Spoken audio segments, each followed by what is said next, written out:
Halo semuanya, saya Ferdi Nuriski. Di video kali ini kita akan lanjutkan pembahasan, yaitu bagaimana cara kita bisa melakukan return JSON array. Nah, contoh kasusnya di sini kita akan melakukan return semua data yang ada pada tabel ini. Maka kita perlu untuk mendeklarasikan JSON array.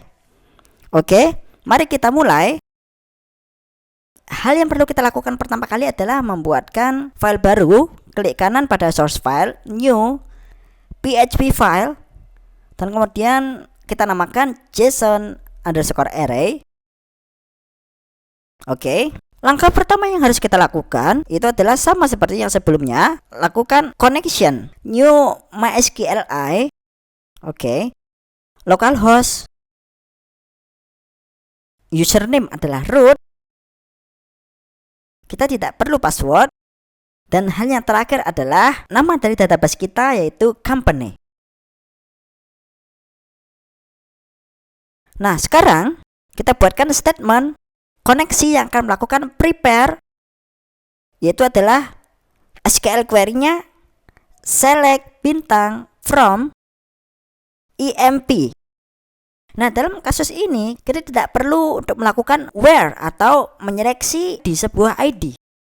Seperti yang sudah kita bahas sebelumnya, teman-teman. Nah, di sini saya tambahkan 3 tanda tanya. Nah, kemudian di JSON object kita perlu 1 tanda tanya. Nah, dalam JSON array kita tidak memerlukan itu. Yang artinya di sini kita tidak memerlukan data entry dari user menggunakan web service ini. Nah, kita lihat di kasus sebelumnya, ya, di sini ada bind param. Kita perlu function bind param jika kita mempunyai data yang akan dimasukkan atau diinputkan oleh user. Nah, pada kasus ini kita akan langsung ke execute. Oke. Nah, untuk melakukan return data ke dalam database, seperti yang sudah kita bahas di video sebelumnya, kita perlu untuk memanggil function getResult yang akan melakukan return semua data dari database ke dalam variabel rs. Pada JSON array kita perlu untuk membuatkan suatu array. Contohnya adalah EMPS atau employees dengan keyword array. Nah, artinya di sini adalah kita membuatkan suatu variabel yang akan mendeklarasikan sebuah array. Nah, sekarang bagaimana cara kita untuk bisa melakukan return data dari variabel rs ke dalam array ini? Nah, ini caranya adalah yang pertama kali kita lakukan while row sama dengan variabel yang akan kita ambil datanya, yaitu rs, kemudian fetch association, yang artinya adalah melakukan return data ke dalam row, dan kemudian kita pakai function array push.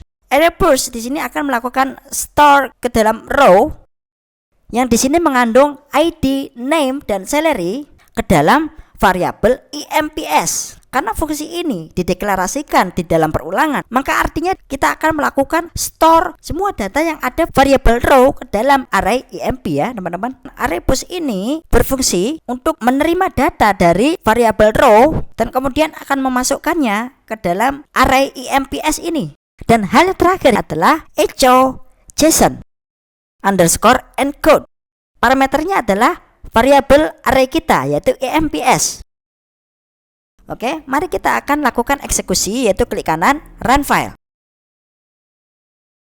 Nah, seperti yang teman-teman lihat di sini, kita sudah berhasil membuat JSON array yang berisikan 3 set employee, yaitu ID, name, dan salary. Oke, jadi inilah akhir dari video kita, bagaimana cara kita membuat suatu file PHP yang akan melakukan return pada semua data yang ada di dalam EMP table yang dilakukan oleh JSON array. Oke, sampai jumpa di video part berikutnya.